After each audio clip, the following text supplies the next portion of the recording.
Hello साथियों, नमस्कार। कैसे हैं? उम्मीद करता हूं बहुत अच्छे होंगे। और कल रात को मैंने सारा शेड्यूल आपको बता दिया है कैसे कैसे क्लास की शुरुआत आज होगी। 7:45 पे श्रीकांत सर का क्लास शुरू होगा मिशन 50 पे, और 10 बजे से मेरी क्लास आज से शुरू हो रही है। तो आप सब लोग जुड़िए। उसके पहले मैं आपको एक बेहतरीन और अच्छा सा मैं आपको एक खुशखबरी दे देना चाहता हूँ। आज की जो परिस्थिति चल रही है बिहार और भारत के अंतर्गत, उसी परिस्थिति में चूंकि झारखंड का ये 7299 पदों पे बहालियों का आवेदन तिथि जारी हो गया है।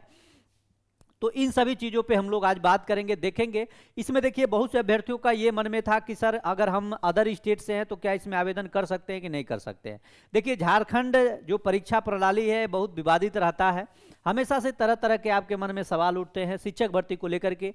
अभी एक चीज़ और आप देखेंगे, जेपीएससी का जो मेंस होने वाला था उसको भी टाल दिया गया है। तो परीक्षाएं लगभग लगातार टलती जा रही हैं, आप लोग देख रहे हैं। बहुत ऐसी स्थितियां परिस्थितियां बन रही हैं। आज भारत की स्थिति देख रहे हैं, बिहार की स्थिति इस समय क्या बनी हुई है। इन सभी चीज़ों को आप लोग देखते चले, आगे बढ़ते चलें तो आपको समझ में आएगा कि इस परिप्रेक्ष्य में, इस जो स्थिति वर्तमान की है, इसमें अगर कुछ आपको वैकेंसियां कहीं और भी मिल रही हैं तो वहां पे भी आप लोग आवेदन करना शुरू कर दीजिए। क्योंकि बिहार की स्थिति आज इस समय देख रहे हैं बनी हुई है क्या कि सीटों की संख्या विलुप्त होता हुआ नजर आ रहा है। वही शिक्षा विभाग, वही अधिकारी, वही कर्मचारी, वही डीईओ, वही बीईओ, जितने लोग हैं, ये सभी लोगों का डाटा आज फेल होता हुआ दिख रहा है। आखिर क्यों ऐसा हो रहा है समझ में नहीं आ रहा है। बहुत सारी ऐसी चीजें हैं जिसपे आने वाले समय में आपके बीच में आएगा, खुलासा होगा कि आखिर ऐसा क्यों परिस्थिति बन रही है कि 125 की सीट गायब हो गई।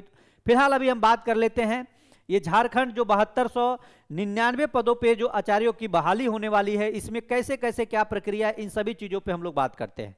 उससे पहले मैं अब आपको एक चीज बता देना चाहता हूं। पढ़ाई करिए, पढ़ाई के साथ साथ जो भी चीजें हैं उसमें आप लोग आगे रहिए। और हर चीज हक की, कोई अपने अगर आप ईमानदार हैं, आप अपने हक की लड़ाई रख रहे हैं तो आपके हक को कोई नहीं मार सकता। ये सदा सत्य वाली चीजें हैं। भले 2 दिन लेट होगा लेकिन जो चीजें होती है ना वो आ जाती हैं। आज की स्थिति अभी तक इसके पहले 13-14 सालों में कभी नहीं हुआ था शिक्षा विभाग को लेकर के जो स्थिति आज वर्तमान में बनी हुई है। चाहे मैं पटना की बात करूं, बिहार की बात करूं, यूपी की बात करूं, झारखंड की बात करूं, दिल्ली की बात करूं, पूरे भारत की मैं बात कर रहा हूं। किसानों के साथ जो चीज स्थिति परिस्थिति बनी रहती है वो आज के परिप्रेक्ष्य में सब कुछ आप लोगों के सामने है। मैं इसीलिए कहता हूं कि कहते हैं ना कि ऊपर वाले के घर में देर है लेकिन अंधेर नहीं है, चीजें आ ही जाती हैं। अगर आप आम लगाएंगे तो आम ही काटेंगे, आप उससे कटहल का उम्मीद नहीं कर सकते। तो जिस प्रकार से सरकार की इसमें रवैया है वो सारी चीजें आप लोगों के बीच में दिख रहा है। चलिए देखिए, इसमें बहुत सारा चीजें नहीं है लेकिन झारखंड में 7299 सहायक आचार्यों की होगी नियुक्ति। और नियुक्ति के लिए आपका डेट भी जारी कर दिया गया है। बहुत सारी चीजें हैं यहाँ पे देखिए। झारखंड में 7299 सहायक आचार्यों की नियुक्ति होगी पारा शिक्षक कोटि के 6101 पदों पर। यह नियमित भर्ती है। और 1198 पदों पर बैकलॉग भर्ती होगी। झारखंड कर्मचारी चयन आयोग की तरफ से ये बुधवार को इसके विज्ञापन जारी कर दिया गया। आप 31 जुलाई से और 30 अगस्त तक आप आवेदन करेंगे।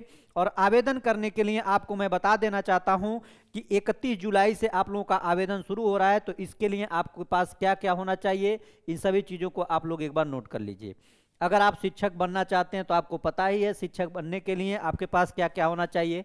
आपके पास 10th का सारा डॉक्यूमेंट जो है, 12th का आपका होना चाहिए। आप ग्रेजुएशन किए होंगे तो ग्रेजुएशन का होना चाहिए। आप अगर पीजी किए हों तो पीजी तो नहीं लेकिन बीएड वगैरह जो किए हैं, बीएड और डीएलएड किए होंगे तो ये सारी चीज़ें आपको चाहिए। ये इसी प्रकार से जो भी डॉक्यूमेंट्स है वो चाहिए। और उसके साथ साथ आप अगर अदर स्टेट से टेट हैं या सीटेट आप पास हैं तो आप आवेदन कर सकते हैं। ऐसा आपको यहाँ पे स्पष्ट रूप से देखा गया है। सीटेट व दूसरे राज्य के टेट पास भी होंगे शामिल। यानी कि झारखंड में सहायक आचार्य की नियुक्ति में नियमित और बैकलॉग दोनों प्रतियोगिता परीक्षाओं में शामिल होने के लिए एनसीटीई की ओर से तय अन्य योग्यता के साथ संबंधित कक्षाओं के लिए जेटेट पास होना अनिवार्य है। कुछ ऐसे सब्जेक्ट हैं जिसके लिए आपको झारखंड का टेट पास करना अनिवार्य है। उसके साथ साथ कहा गया है वहीं सीटेट या झारखंड के पड़ोसी राज्यों की ओर से आयोजित शिक्षक पात्रता परीक्षा में पास पारा शिक्षक भी इस परीक्षा में शामिल हो सकेंगे। ऐसे में नियुक्ति के बाद 3 वर्ष के अंदर या पहले उपलब्ध अवसर में जेटेट पास करना अनिवार्य है। तो एक चीज यहां से आप समझ सकते हैं क्या कहा गया है। आप आवेदन कर सकते हैं अगर मान लीजिए आपने बिहार टेट यानी बी टेट पास किए हुए हैं, तो आप आवेदन करिए। नौकरी मान लीजिए आपको नौकरी आपकी हो गई, आप नौकरी आप पा गए, तो इसके अंतर्गत आपको 3 साल का समय दिया जाएगा और इस 3 साल में फिर आप लोग क्या करेंगे, जेटेट को क्वालिफाई कर लीजिए, आप परमानेंट शिक्षक हो जाएंगे, यानी कि आप नियमित शिक्षक माने जाएंगे। यानी 3 साल के अंदर आपको समय भी दिया जा रहा है कि आप उसके अंतर्गत पास कर लीजिए। ये सारी चीजें आप लोगों को यहाँ पे देखने को मिलेगा। उसके पहले मैं आपको फिर और चीजों को दिखा देना चाहता हूँ। फिर यहाँ पे इन पदों पर होगी भर्ती। अब याद रखिए, ये झारखंड में पारा शिक्षक कोटि के सहायक आचार्य को किया जाएगा नियुक्त। झारखंड कर्मचारी चयन आयोग ने नियुक्ति के लिए जारी किया है विज्ञापन। विज्ञापन जारी है। आज आप लोग आपके पास कितना समय है, 7-8 दिन का और समय है। 31 जुलाई से आपका आवेदन शुरू होगा और ये आवेदन जो है ये 30 अगस्त तक चलेगा। और आपको पता है ये झारखंड वाला जो भी शिक्षक भर्ती होता है, इसमें थोड़ा सा ध्यान पूर्वक आप प्रीवियस ईयर को जरूर समाहित करके पढ़िएगा। बहुत सारे प्रश्न प्रीवियस ईयर्स आते हैं, इतना आपको ध्यान देना है। और ये सीटों की संख्या है, कैसे कैसे क्या चीजें हैं, सारी चीजों का ब्यौरा आप लोगों को मैं ये पीडीएफ भी पेपर में आपको ग्रुप में डलवा दे रहा हूं, आप वहां से देख लीजिए। लेकिन हाँ, ये मैं जरूर कहूंगा कि लगातार आप पढ़ाई को जारी रखिए। जहां भी आपके पड़ोसी राज्य में भर्ती आ रहा है, आपको यकीन हो तो 50% लगभग शिक्षक उत्तर प्रदेश झारखंड के आपके बिहार में नौकरी कर रहे हैं। 50% नहीं तो ये मान के चलिए कि 30%, 15-20% तो है ही है आपके बिहार में नौकरी करने वाले। तो क्या आप दिल्ली मुंबई कमाने जाने से बेहतर है कि आप लोग झारखंड में शिक्षक नहीं बन सकते हैं? आपके पास डिग्री है, आपके पास मान्यता है, सब कुछ है, और आप सीटेट पास हैं, टेट पास हैं, बिहार टेट पास हैं, यूपी के ही हो, तो आप लोग झारखंड में भी आवेदन करिए और नौकरी लीजिए। क्योंकि ऐसे बैठने से कुछ नहीं होगा, समय निकलता जाएगा। बिहार की स्थिति आप देख रहे हैं, अभी आवेदन नहीं हुए, अभी अधियाचना भेजा जाएगा, अधियाचना के बाद से विज्ञापन आएगा, विज्ञापन के बाद से परीक्षा की तिथि जारी की जाएगी, तब तक दिवाली भी बीत जाएगा। अभी दीपावली के पहले कहने की बात है कि दीपावली के पहले फर्स्ट फेज का एग्जाम होगा, लेकिन मुझे उम्मीद कम है कि दीपावली से पहले कोई भी पेपर संभव हो, आज की जो स्थिति देख रहे हैं। तो इसके लिए आप लोग सतर्क रहिए, पढ़ाई करते रहिए। जो भी वैकेंसी अगल बगल पड़ोसी राज्य में आ रहा है उसको फॉर्म को भरते रहिए। अभी आपको पता है 27 में विधानसभा चुनाव है यूपी का, यूपी में भी लगभग 27-28 हजार टीजीटी पीजीटी और इस के मिलाकर के बहाली आ रही है, 9, 10, 11, 12 और 1 to 5, 6 to 8 में भी लगभग प्राइमरी और उच्च प्राइमरी का मिलाकर के 25-30 हजार वैकेंसी आने वाला है। तो इन सभी चीजों को ध्यान में रखते हुए आप लोग पढ़ाई को शुरू करिए, और पढ़ाई के साथ साथ संघर्ष भी जरूरी है। अपने लिए संघर्ष जरूर करिए आप लोग। अगर आपका कोई भी संघर्ष में आपका एक लोगों का योगदान अगर रहता है तो संघर्ष बहुत बड़ा हो जाता है। आज आप लोग देख रहे हैं विद्यार्थी केवल शिक्षा के लिए आज रोड पे उतरा हुआ है पूरे भारत का।